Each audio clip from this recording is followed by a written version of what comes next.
안녕하세요, 여러분. 오늘은 그 멜버른 시티 교회 유튜브 채널 영상 하나를 좀 같이 보려고 하는데요.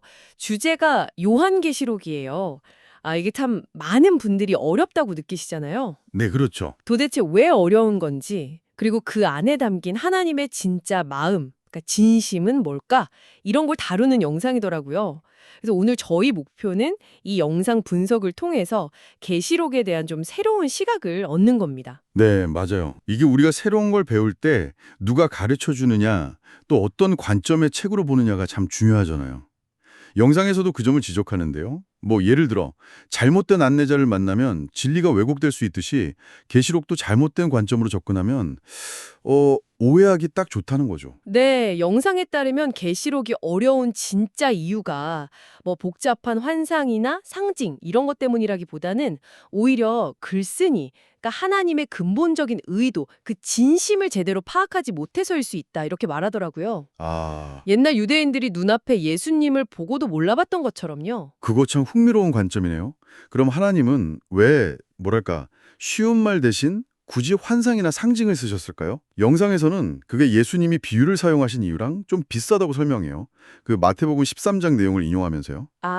비유처럼요? 그게 어떤 의미죠? 좀 더 구체적으로 설명해 주실 수 있나요? 네, 그러니까 당시 로마 제국 핍박이 엄청났잖아요. 네네, 그렇죠. 그런 상황에서 성도들한테 야, 로마 곧 망한다. 이런 식의 직접적인 메시지는 너무 위험했겠죠. 발각되면 반역죄로 몰릴 수도 있고요. 그렇죠. 공동체 전체가 위험해질 수 있으니까요. 그래서 환상이나 상징은 박해자들한테는 그 뜻을 좀 감추고 네. 반대로 믿는 자녀들에게는 위로와 소망, 그러니까 하나님의 궁극적인 승리나 새하늘과 새 땅 같은 거요. 이런 걸 분명히 보여주는 방법이었다는 거죠. 영상에서는 이걸 마태복음 13장을 들어서 가진 자는 더 받게 되는 방식이라고 설명하더라고요. 깨달을 준비가 된 사람들에게는 더 명확하게 보여주는 거죠. 그러니까 일부러 막 꼬아놓은 비밀번호 같은 게 아니라 네네. 믿음의 눈으로 보면 오히려 명확하게 보이는 그런 메시지라는 거군요.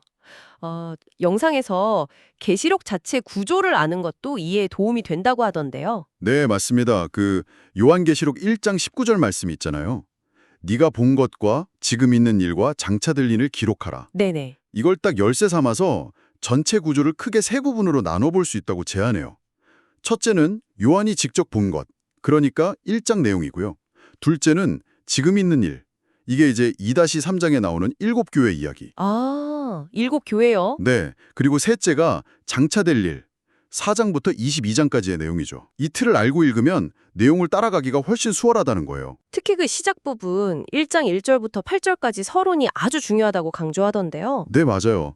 그 서론 부분이 정말 중요해요. 거기서 이 메시지가 어떻게 전달되는지 그 경로로 밝히잖아요.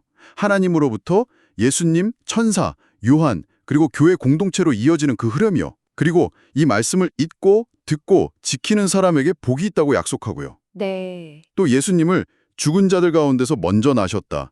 우리를 죄에서 해방시키셨다. 구름 타고 오실 분이다. 이렇게 묘사하고 하나님은 알파와 오메가, 시작과 끝, 영원하신 분으로 선포하잖아요. 네, 그렇죠. 이에 책 전체의 분위기랑 핵심 주제를 딱 압축해서 보여주는 거죠.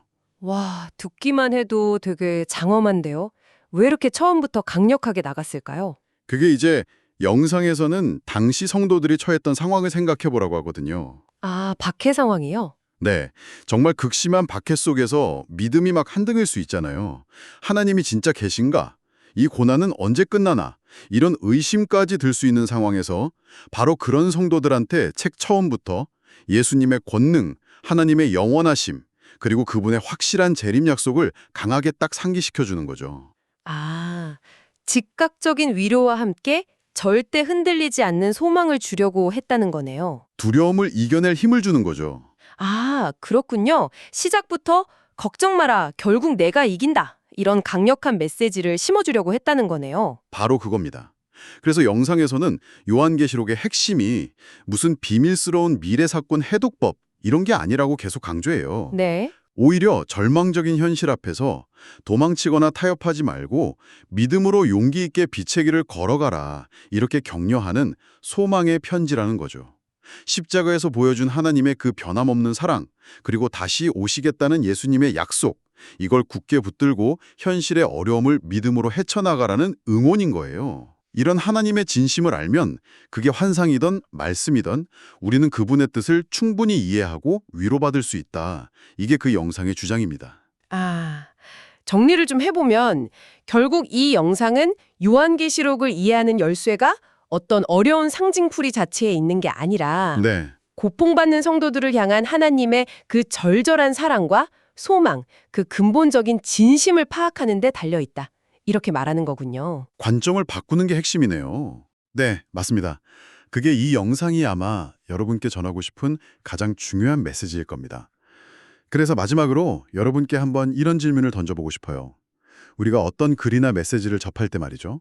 그게 원래 어떤 사람들을 대상으로 또 어떤 상황 속에서 쓰여졌는지 그 역사적, 문화적 맥락을 이해하는 것이 그 의미를 제대로 파악하는데 얼마나 중요할까요? 이번 점이 앞으로 여러분이 세상을 이해하고 또 다양한 정보를 해석하는 방식에 어떤 새로운 창을 열어줄 수 있을지 한 번쯤 생각해 보시면 좋겠습니다.